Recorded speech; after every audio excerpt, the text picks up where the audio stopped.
हमें न्याय मिला तो हमने माननीय मुख्यमंत्री जी के धन्यवाद ज्ञापित किया, और आज ही नहीं किया, मैंने राज्यसभा के वोटिंग में भी किया था, क्योंकि वो अपना एक पावर होता है कि मतलब आप राज्यसभा में अपने विवेक से आप वोट कर सकते हो। मैंने किया, आपने तब तो नहीं हटाया। मैंने जब कल अतीक अहमद की मैंने नाम लिया, अतीक अहमद पर मैंने बात किया, आपराधिक अतीक अहमद, माफिया अतीक अहमद पे बात किया, इसलिए मुझे पार्टी से हटाया। अब वो देखिए, वो किनके लिए कार्रवाई पीडीए पे किए हैं वो खुद जानते हैं, या किनको संपैथी गेन कराने के लिए कि हम आपके साथ हैं, इसलिए मतलब कि हम पीडीए को दरकिनार कर सकते हैं, मगर हम आपको दरकिनार नहीं कर। पूजापाल जी हमारे साथ है। पूजापाल जी, पार्टी ने समाजवादी पार्टी में आप समय से विधायक रही हैं, कल रात को आपने जो सदन में बोला उसके बाद आपको पार्टी से निकाल दिया है।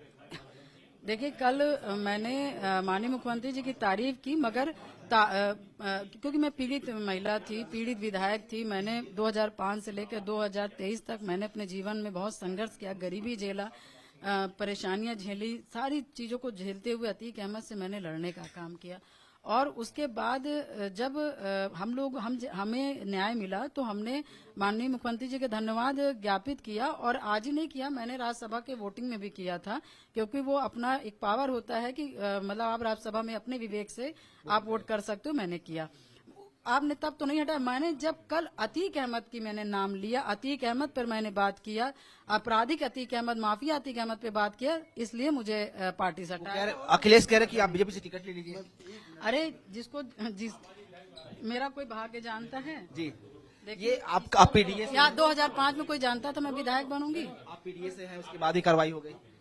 अब वो देखिए, वो किनके लिए कार्रवाई पीडीए पे किए हैं वो खुद जानते हैं, या तो ये है बचाने के लिए या किनको संपैथी गेन कराने के लिए कि हम आपके साथ हैं, इसलिए मतलब कि हम पीडीए को दरकिनार कर सकते हैं, मगर हम आपको दरकिनार नहीं कर। बिल्कुल, तो ये है पूजापाल जी का कहना है कि इनकी कार्रवाई सिर्फ इसलिए हुई कि इन्होंने आज सदन में अतीक अहमद का नाम लिया और इसीलिए पार्टी ने उनके खिलाफ कार्रवाई की है। ये भी पीडीए समाज से आती है, लेकिन इनके साथ ही भेदभाव किया गया और कहीं न कहीं इसी को लेकर जो है जो तकलीफ उनके दिल में थी उन्होंने कल बात उस सदन में रखी और इसीलिए उनके खिलाफ कार्रवाई हुई है।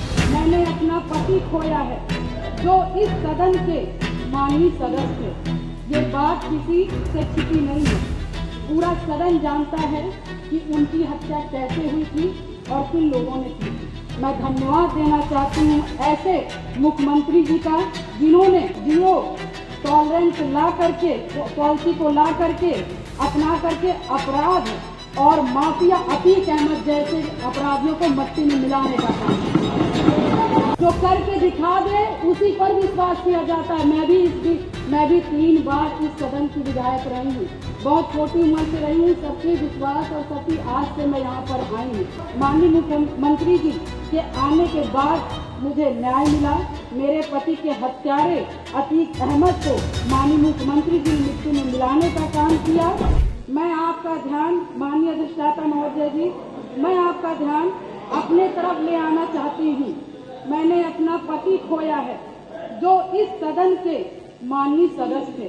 ये बात किसी से छिपी नहीं है, पूरा सदन जानता है कि उनकी हत्या कैसे हुई थी और किन लोगों ने की थी। मैं धन्यवाद देना चाहती हूँ माननीय मुख्यमंत्री जी को, जिन्होंने मेरे छुपे हुए उन आंसुओं को देखने का काम किया जो वर्षों में किसी ने देखने का काम नहीं किया। मेरा दुख, मेरा तकलीफ माननीय मुख्यमंत्री जी ने देखने का काम किया और सही मायने में मुझे न्याय दिलाने का और देने का काम किया। माननीय अधिष्ठाता महोदय जी, मुझ जैसे पता नहीं कितने प्रयागराज में पीड़ित परिवार को माननीय मुख्यमंत्री जी ने ऐसे अपराधियों को दंड दे करके उनको न्याय दिलाने का काम किया है। और कल शायद मेरी प्रयागराज की जनता मुझे सुनेगी तो वो लोग भी माननीय मुख्यमंत्री जी को धन्यवाद देने का काम करेंगे पुनः दोबारा। और माननीय अध्यक्ष जी, मेरे जैसे पता नहीं कितने महिलाओं की सिंदूर को मिटाया गया, पता नहीं कितने माताओं की गोदी सूनी कर दी गई। मैं धन्यवाद देना चाहती हूँ ऐसे मुख्यमंत्री जी का, जिन्होंने जीरो टॉलरेंस ला करके, पॉलिसी को ला करके, अपना करके अपराध और माफिया अतीक अहमद जैसे अपराधियों को मट्टी में मिलाने का काम।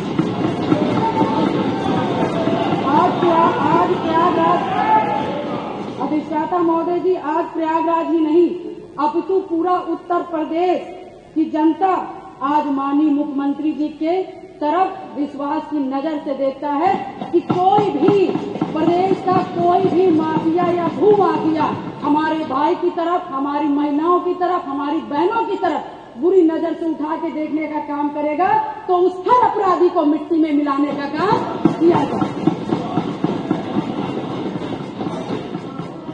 और माननीय अधिष्ठाता महोदय जी, मैं ये कहना चाहूंगी कि कोई जिसकी सबसे बड़ी बात, क्योंकि जो करके दिखा दे उसी पर विश्वास किया जाता है। मैं भी 3 बार इस सदन की विधायक रही हूँ, बहुत छोटी उम्र से रही हूँ। सबके विश्वास और सबकी आस से मैं यहाँ पर आई हूँ। उसी आशा और विश्वास को जब भी मुझे किसी ने दिलाया है तो मैं उसके साथ खड़ी रही हूँ। मैं कहना चाहूंगी कि इसकी सबसे बड़ी नजीर प्रयागराज में आपने हत्याकांड में देखा होगा, जिस तरह से जिसमें मेरे पति की हत्या हुई थी और जिस घटना को पूरा प्रदेश जानता है। मैं माननीय मुख्यमंत्री जी के आने के बाद मुझे न्याय मिला। मेरे पति के हत्यारे अतीक अहमद को माननीय मुख्यमंत्री जी ने मिट्टी में मिलाने का काम किया। मैं उनके इस जीरो टॉलरेंस की पॉलिसी का समर्थन करती हूँ और मुझे लगता है कि इस बात को मैं नहीं कहना चाहती थी, क्योंकि मैंने आज तक चाहे सदन हो, चाहे सड़क हो और चाहे मेरा घर हो, चाहे परिवार हो, मैं विधायक बनी मगर मैंने बहुत ही शालीनता से अपना परिवार, अपना समाज और सदन की मैंने हमेशा गरिमा बनाए रखी। मैंने कभी भी किसी का अपमान नहीं किया। मगर मैं विधायक से पहले मैं 9 दिन की ब्याहता थी।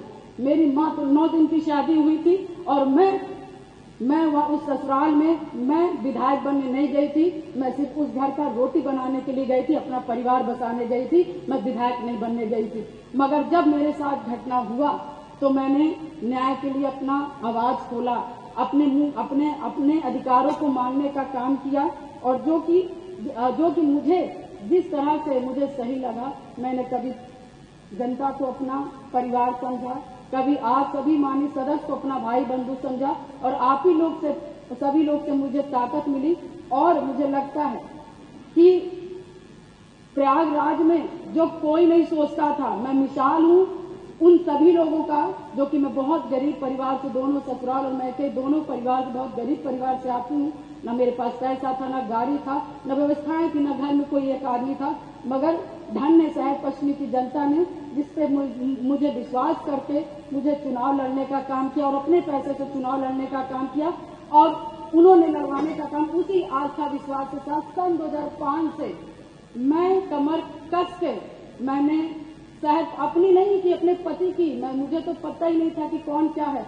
मगर मैंने जब जाना कि इससे कोई लड़ने के लिए तैयार नहीं है अतीक ऐसे माफियाओं से, तो मैंने लड़ने की ठानी, क्योंकि मुझे बस एक चीज लगा कि आज मैं डर जाऊंगी जिसके पति की सारे आम हत्या कर दी गई और उसकी डेड बॉडी नहीं दी गई। ऐसे पता नहीं कैसे नॉर्मल इंसान, जो छोटे छोटे समाज के लोग होंगे, पता नहीं 1000 राजू पाल की हत्याएं हो जाएंगी और हम जैसी लड़कियां गूंगी बैरी घर में बैठ जाएंगी। अधिष्ठाता महोदय, मैंने उनकी आवाज मैं सुन करके और मैं अपने लिए लड़ाई नहीं की, पूरे शहर पश्चिमी और पूरे प्रयागराज और पूरे उत्तर प्रदेश की जनता के लिए लड़ने का काम की। और शायद मेरे आराध्य शिव जी को तरस आया होगा, जिन्होंने की सरकार बनाई और हमारे जो सबको बोलना है जी को मानने वाले भगवान जी, हनुमान जी को मानने वाले हैं, ऐसे मुखिया उत्तर प्रदेश के सरकार के मुख्यमंत्री बने। और शायद मेरी दम घुट रही थी और शायद मुझे